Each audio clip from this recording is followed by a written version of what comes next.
अस्सलामुअलैकुम। Welcome to the third part of the Java programming course. आज की video में हम अपना पहला जावा प्रोग्राम रन कराकर देखेंगे। जो हमने पिछली वीडियो में पहला जावा प्रोग्राम समझा था वो आज हम एग्जीक्यूट करा के देखेंगे अपने इंटेलिजी आइडिया में।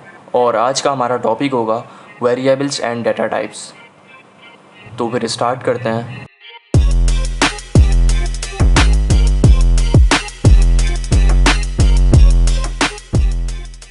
तो सबसे पहले आपको अपना इंटेलिजी आइडिया ओपन कर लेना है। उसके बाद आपके सामने एक विंडो ओपन होगी जहाँ साइड में आपको कुछ प्रोजेक्ट्स, कस्टमाइजेशन और प्लगइन्स वगैरह दिख रहे हैं। यहाँ पे हमारे प्रोजेक्ट होगा, आपको इस पर भी क्लिक नहीं करना, आप यहाँ आ जाए न्यू प्रोजेक्ट पे। ये न्यू प्रोजेक्ट पे आपको क्लिक कर देना है। हमारे पास जो JDK इंस्टॉल है वो 16 वर्जन का, तो आपको जो डिफ़ॉल्ट सेटिंग है वही रहने देनी है। और ये हमसे पूछ रहा है कि एडिशनल चीज़ें आपको कुछ चाहिए, तो हमें भी कुछ नहीं चाहिए, हम सिर्फ जावा में करना चाहते हैं। तो सिर्फ जावा में टिक लगा रहने दें और फिर आगे बढ़ें। नेक्स्ट। तो आपके पास इस विंडो में पूछ रहा है कि आपको कुछ एडिशनल कोडिंग चाहिए कि नहीं चाहिए। तो हमें चाहिए, हमारी हेल्प होगी कोडिंग करते हुए, तो यहाँ पे आपको टिक करके आगे बढ़ना है। और यहाँ से आपको अपना प्रोजेक्ट का नाम सेव कर लेना है और किस फोल्डर में आपको सेव करना है ये चीज़ें आपको देख लेनी है। तो यहाँ से मैं अपने नाम से सेव कर लेता हूँ, मुदब्बिर अलीम के नाम से मैं सेव कर लेता हूँ उसको। और फिर यहाँ पे आपको अपना फ़ोल्डर चूज़ करना है कि आपको ये कहाँ सेव करना है। तो यहाँ पे मैं अपना फ़ोल्डर चूज़ कर लेता हूँ। उसके बाद आ जाता है ये पैकेज। यहाँ पे लिखा हुआ है com.company। हमें अभी फ़िलहाल यहाँ पे डिफ़ॉल्ट ही रहने देना है। अगर हम ये किसी कंपनी के लिए बना रहे होते तो हम यहाँ पे उस कंपनी का नाम लिख देते। तो अब आपको सिंपल क्रिएट कर देना है। असल में पैकेज होता क्या है, जब आप किसी कंपनी के लिए कोड लिख रहे होते हो तब आप जावा प्रोग्राम में क्लासेस बना के काम करोगे, हर चीज़ को हर क्लास में सेपरेट कर दोगे। तो जब आपको सारे सिमिलर क्लासेस को एक जगह करना होगा तो तब आप उस पैकेज के अंदर सारे क्लासेस को डाल दोगे। जैसा कि यहाँ पे देखो, आपने हर क्लासेस में हर प्रोजेक्ट टुकड़े टुकड़े में बना लिया। अब आप उन सारे क्लासेस को एक पैकेज में डाल के उसके सारे फंक्शन को एक्सेस कर दोगे। अगर आप कोई सॉफ्टवेयर बना रहे हो तो सब अलग अलग क्लासेस को उठा के आप एक पैकेज में डाल दोगे और उस पैकेज का नाम कंपनी के लिहाज से रख दोगे। जैसे अगर आप अडोबी के लिए कोई सॉफ्टवेयर डिज़ाइन कर रहे हो तो आप सारे क्लासेस में सब चीज़ें बना लोगे पहले, अब उन सबों को उठा के एक पैकेज में डाल दोगे। मतलब सारी क्लासेस को उठा के आप एक पैकेज के अंदर डाल दोगे और पैकेज का नाम रख दोगे com.adobe। इसी तरीके से अगर आप गूगल के लिए काम कर रहे हो तो उसका नाम रख दोगे com.google। अभी बिल्कुल हमें इस कोर्स को सिंपल रखना है, तो अभी सिर्फ आप ये समझ लो कि ये चीज़ें होती हैं। पैकेज हम आने वाली क्लास में बिल्कुल डिटेल में देखेंगे, तो अभी के लिए बस इतना समझ लो। तो हमने क्रिएट कर दिया था, तो अब आपकी फ़ाइल ओपन हो चुकी है। अब आपको इंटेलिजी आइडिया कुछ इस तरीके से दिख रहा होगा। यहाँ पे ये पूछ रहा है आपको कुछ टिप्स चाहिए कि नहीं चाहिए। तो अभी हमें कोई टिप वगैरह नहीं चाहिए, हम यहाँ से सिंपली क्लोज़ कर देते हैं इसको। और उसके बाद ये इंटेलिजी आइडिया के वर्जन्स बता रहा है और आपको ये डिलीट करना चाहो तो आप कर लो। इसके फ़ीचर्स बता रहा है आपको। तो अभी हमें डायरेक्ट मेन जावा में जाना है। तो जैसा कि मैंने आपको बताया था, हमारा पैकेज जो है ये com.company के नाम से है और ये क्लास है अभी मेन क्लास, क्योंकि हमारा सबसे पहला प्रोग्राम है तो ये हमारा मेन क्लास है। और उसके बाद जो हमने जैसे चीज़ें देखी थी हम अब इसको इम्प्लीमेंट कर लेते हैं। यहाँ पे आपको प्रिंट करवाने के लिए system.out.println लिखना था, लेकिन यहाँ पे सिर्फ आप साउट लिखोगे और इंटर कर दोगे तो ये आपकी पूरी लाइन लिखी हुई आ जाएगी। system.out.println ये पूरा लिखा हुआ आ जाएगा। यही एक एडिटर का कमाल होता है और यही इंटेलिजी आइडिया की खासियत है। तो ये हमें प्रिंट करवाना है सबसे पहले हेलो वर्ल्ड। तो आपको इन्वर्टेड कॉमास में लिखना है हेलो वर्ल्ड। कोई भी चीज़ अगर आपको प्रिंट करवानी हो सेम एज इट इज़, उसको हम इन्वर्टेड कॉमास में लिखते हैं। तो हेलो वर्ल्ड लिख दिया अब हमने। अब सिंपली इसको रन करवा देना है। आप चाहो तो यहाँ से भी रन करवा सकते हो, क्लिक करके रन हो जाएगा। तो लेडीज़ एंड जेंटलमैन, हमारा पहला प्रोग्राम रन हो चुका है हेलो वर्ल्ड। आपको ये चीज़ याद रखनी है कि आपको इन्वर्टेड कॉमास के अंदर लिखना है। जब हम किसी वेरिएबल्स को कॉल करवाएंगे तब हम इन्वर्टेड कॉमास के अंदर नहीं लिखेंगे, तब हम डायरेक्ट लिखेंगे। लेकिन अभी हम सिर्फ हेलो वर्ल्ड प्रिंट करवाना चाहते थे तो अभी हमने इन्वर्टेड कॉमास में लिखा है। अच्छा, एक और चीज़, आप यहाँ से भी रन करवा सकते हैं और आप राइट क्लिक करके भी, यहाँ रन का ऑप्शन आ रहा है, यहाँ रन करवाएं। मैं रिकमेंड करूँगा आप राइट क्लिक करके रन करें। कभी कभार ऐसा होता है कि आप 3 से 4 क्लासेस बना चुके होते हो और ज़्यादा कोड लिख चुके होते हो, तब आप यहाँ से डायरेक्ट रन करते हो तो पिछले वाला कोड रन हो जाता है। तो आप राइट क्लिक करके ही रन करना, ये उस वक्त के प्रेजेंट प्रोग्राम को रन करता है। तो ये चीज़ आपने नोट करी कि प्रिंट ln लगाने से या ना लगाने से कोई फ़र्क नहीं पड़ा, लेकिन अब फ़र्क पड़ेगा जब हम दो चीज़ें एक साथ लिख लेते हैं। दोबारा हेलो वर्ल्ड एक और मरतबा प्रिंट करवाते हैं। सिंपल साउट लिखा है और इंटर दबा दिया और हेलो वर्ल्ड।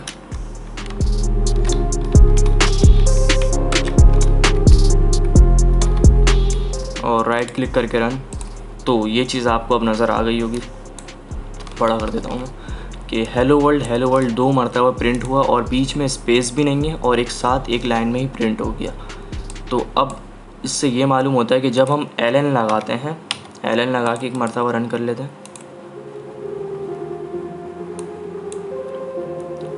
तो ये लाइन चेंज करेगा। मतलब ln लाइन चेंज करता है और सिर्फ प्रिंट लिखेंगे हम तो वो लाइन चेंज नहीं करेगा। ये यूजली जब हम लूप्स वगैरह यूज़ कर रहे होते हैं और कोई पैटर्न वगैरह बना रहे होते हैं, जब हम पैटर्न वगैरह बना रहे होते हैं तब ये चीज़ बहुत इंपॉर्टेंट होती है कि आप ln लगाते हो कि नहीं लगाते हो। ये सब छोटी छोटी चीज़ें ये सब याद रखने की है। तो अब हम एक स्टेप और आगे बढ़ते हैं और देख लेते हैं वेरिएबल्स एंड डाटा टाइप्स। तो अब देख लेते हैं variables and data types. Variables होते क्या हैं? वेरिएबल एक कंटेनर होता है जिसके अंदर हम वैल्यूज़ स्टोर कराते हैं, और वैल्यूज़ किस तरीके की स्टोर करानी है वो होता है डाटा टाइप्स। वो अभी हम आगे देखेंगे। तो कुछ रूल्स हैं वेरिएबल डिक्लेयर करवाने के, वो देख लेते हैं। आप वेरिएबल डिक्लेयर करवाते हुए कीवर्ड यूज़ नहीं कर सकते।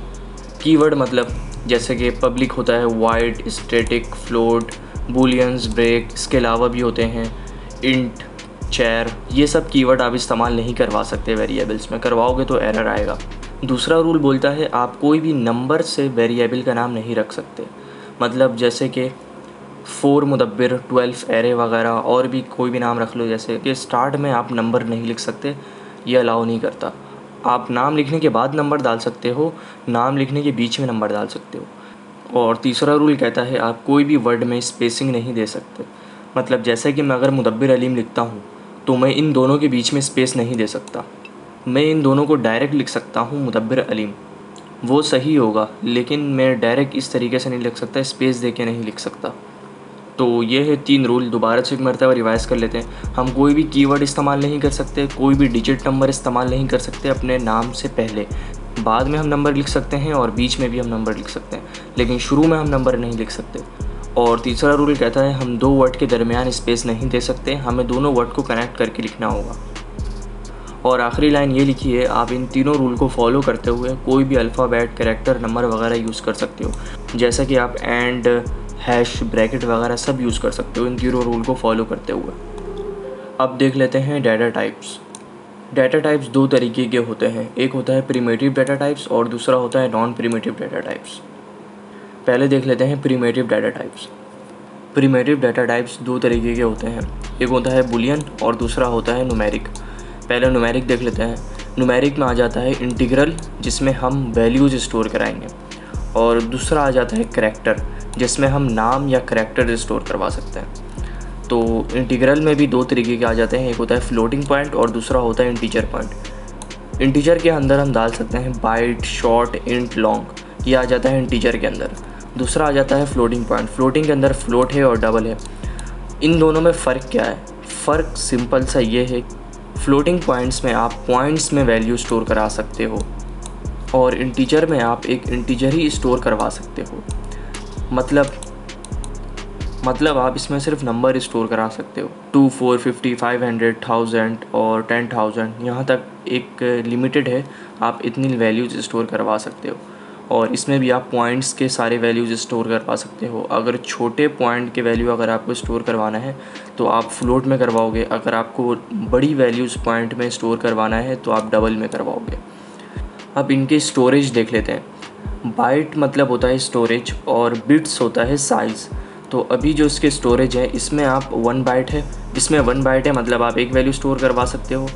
2 बाइट है, 4 बाइट है और 4 बाइट है, मतलब इतनी वैल्यूज़ आप इसमें स्टोर करवा सकते हो। और इसी तरीके से हम 4 में देख लेते हैं। करैक्टर टाइप के लिए हम 4 डाटा टाइप इस्तेमाल करेंगे। 4 डाटा टाइप्स 1 बाइट का ही होता है। इसमें आप कोई भी नाम, अल्फ़ाबेट स्टोर करवा सकते हो। इसी तरीके से फ्लोट देख लेते हैं। फ्लोट में भी 4 बाइट है और डबल में 8 बाइट है। बूलियंस भी एक प्रिमिटिव डाटा टाइप्स है। इसमें सिर्फ ट्रू और फॉल्स के हिसाब से वैल्यू स्टोर होती हैं। तो अब देख लेते हैं नॉन प्रिमिटिव डाटा टाइप्स।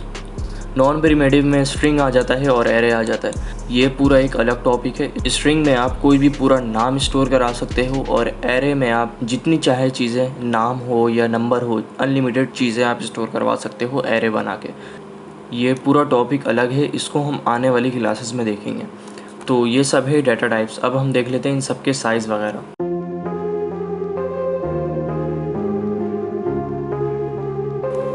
तो अब देख लेते हैं size of primitive data types. Boolean data types अपनी इम्प्लीमेंटेशन के हिसाब से डिपेंड करता है कि उसके अंदर कितनी बिट्स है। अभी हम यूनिकोड के हिसाब से देखेंगे उसके अंदर कितनी बिट्स होती हैं। तो अब देख लेते हैं बाइट। बाइट के अंदर 8 बिट्स होती हैं और चैर के अंदर 16 बिट्स होती हैं। शॉर्ट के अंदर 16 बिट्स होती हैं। फ्लोट के अंदर 32 बिट्स होती हैं। इंट के अंदर भी 32 बिट्स होती हैं। डबल के अंदर 64 और लॉन्ग के अंदर भी 64। ये सब चीज़ें आपको याद करने की ज़रूरत नहीं है, बस आप एक मरतबा देख लो इन सब चीज़ों को, आपके दिमाग में होनी चाहिए ये सब चीज़ें, बस डेट्स इनफ। आपको ये सब चीज़ें रटने की कोई ज़रूरत नहीं है। तो अभी तक हमने जो भी कुछ पढ़ा है वेरिएबल्स और डाटा टाइप्स के बारे में, अब उसको एक मरतबा प्रैक्टिस कर लेते हैं। सबसे पहले यहाँ लिखा हुआ है इंट माई नम। यहाँ पे डाटा टाइप्स इंट है और वेरिएबल माई नम है। तो इसके अंदर आप 34 या कोई भी नंबर स्टोर करवा सकते हो, लेकिन शर्त ये है कि आप कोई इंटीजर ही नंबर स्टोर करवा सकते हो, कोई फ्लोट नंबर या कोई पॉइंट्स में नंबर स्टोर नहीं करवा सकते। 34, 100, 1000, 55 ऐसे कोई नंबर स्टोर करवा सकते हो। और अब देख लेते हैं फ्लोट माई नम। ये है वेरिएबल, माई नम वेरिएबल है, फ्लोट डाटा टाइप से, और इसके अंदर वैल्यू स्टोर हुई है 34.0। मतलब इसके अंदर आप पॉइंट्स में वैल्यू स्टोर करवाओगे, लेकिन जो छोटे मोटे पॉइंट्स होंगे आप वो वैल्यू स्टोर करवाओगे। डबल के अंदर आप बड़े पॉइंट वाले नंबर को स्टोर करवाओगे। इसके लिए आप फ्लोट का इस्तेमाल मत करना, क्योंकि फिर वैल्यूज़ सही नहीं आती, वैल्यूज़ फिर अलग आ रही होती है। आपके कैलकुलेटर में मैन्युअली कैलकुलेशन में अलग आ रही होगी और प्रोग्राम में अलग आ रही होगी। तो इन दोनों फ्लोट और डबल का इस्तेमाल आपको सही जगह पे करना है, सही वक्त में करना है। जहाँ छोटी वैल्यू, छोटी कैलकुलेशन है, आप वहाँ फ्लोट इस्तेमाल करो। जहाँ बड़ी कैलकुलेशन है वहाँ आप डबल इस्तेमाल करो। उसके बाद है स्ट्रिंग। स्ट्रिंग में आप कोई भी नेम को स्टोर करवा सकते हो, चाहे वो कितना भी बड़ा नेम हो, जितना भी बड़ा नेम हो, आप वो स्टोर करवा सकते हो। और उसके बाद है चैर के अंदर आप सिर्फ एक एक अल्फ़ाबेट ही स्टोर करवा सकते हो। ये चैर हमारा डाटा टाइप है, स्ट्रिंग हमारा डाटा टाइप है, और नेम इन दोनों में वेरिएबल्स है। मतलब वेरिएबल आप किसी भी नाम पे रख सकते हो, लेकिन जो हमने अभी रूल्स फॉलो किए हैं बस उनके अंदर रहते हुए आप कोई भी नाम वेरिएबल का रख सकते हो अपने हिसाब से। अब आप कोई भी रियल वर्ल्ड एग्जाम्पल के थ्रू आप कोई अपना प्रोग्राम बना रहे हो, उसमें आप कोई भी नाम का अपना वेरिएबल रख सकते हो। अगर आप फ़र्ज़ कर लो अपने नाम का रखना चाहते हो तो आप अपने नाम का रखो। किसी भी ऑब्जेक्ट नाम का आप वेरिएबल रखना चाह रहे हो तो नो डाउट आप रखो। इन शॉर्ट वेरिएबल्स में आपको दिमाग लगाने की ज़्यादा ज़रूरत नहीं है, आपको दिमाग लगाना है डाटा टाइप्स में। मतलब कि सोच समझ के आपको चीज़ें यूज़ करनी है। मतलब आप इंट की जगह फ्लोट नहीं रख सकते, प्रोग्राम में एरर आएगा, सही वैल्यू आपकी नहीं आएगी।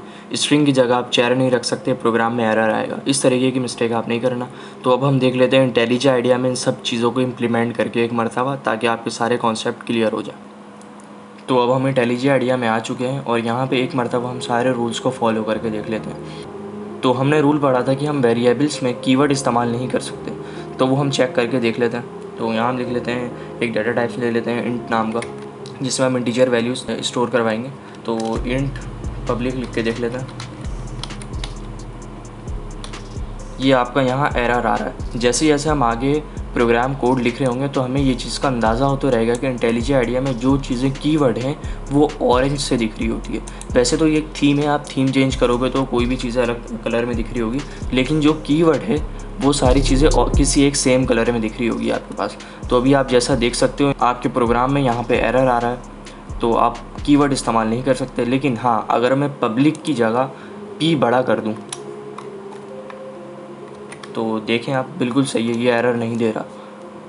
मतलब जिस तरह मैंने आखिरी लाइन आपको बताई थी, आप रूल्स को फॉलो करते हुए कुछ भी लिख सकते हो। जावा एक केस सेंसिटिव लैंग्वेज है। अब आप यहाँ पे अगर कैपिटल वर्ड भी डाल ले हो तो ये चीज़ अलग तरीके से देख रहा है। अब ये इसके लिए पब्लिक वो वाला पब्लिक नहीं है, ये आपका वेरिएबल होगी। अब आप इस नाम से बना सकते हो, लेकिन मैं ये हरगिज़ रिकमेंड नहीं करूँगा कि आप पब्लिक नाम का बनाओ, क्योंकि अगर आप कोई कोड लिख रहे होगे तो आपको ये बीच बीच में बहुत डिस्टर्ब करेगा। आप कोई नॉर्मल वेरिएबल्स के नाम से बनाओ, कोई भी ऑब्जेक्ट के नाम से वेरिएबल बनाओ। कीवर्ड के नाम से मत बनाना वेरिएबल, आपके लिए बहुत कन्फ्यूजन होगी। तो अब दूसरा रूल देख लेते हैं।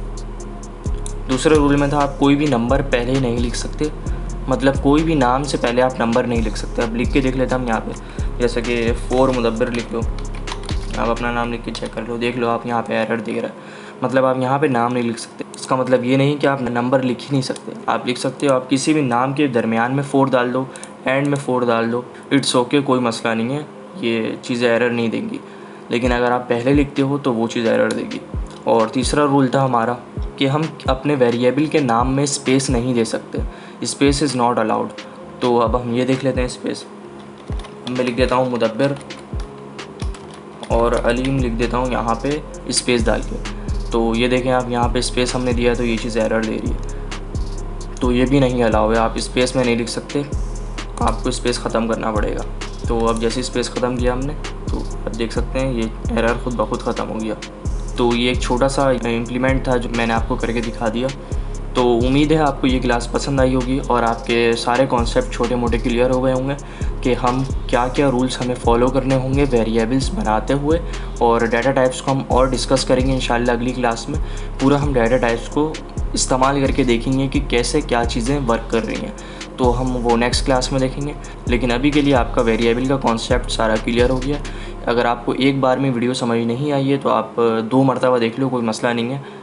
लेकिन जहाँ तक मुझे लगता है यार समझ में तो आ ही गया होगा तुम लोगों को। मेरी स्लाइड्स को एक मरतबा सब स्क्रीनशॉट लेके एक मरतबा रीड लाजमी कर लिया करो, और सब चीज़ों को अपने माइंड में एक मरतबा दोबारा दोहरा लिया करो। उससे ये होता है कि आपके सारे कॉन्सेप्ट दोबारा से एक मरतबा क्लियर हो जाते हैं। और जो चीज़ पढ़ रहे हो उसको साथ साथ प्रैक्टिस भी करो। अभी जो भी मैंने वेरिएबल्स के बारे में आप लोगों को बताया, ये आप एक मरतबा प्रैक्टिस लाजमी करना। कोई भी मसला हो आप कमेंट करके मुझसे पूछ सकते हो, मैं रिप्लाई देने की पूरी कोशिश करूँगा। तो बस आज के लिए इतना ही। उम्मीद है आप लोगों को ये लेक्चर समझ में आया होगा। मिलते हैं नेक्स्ट वीडियो में। I will see you in the next video. Thank you.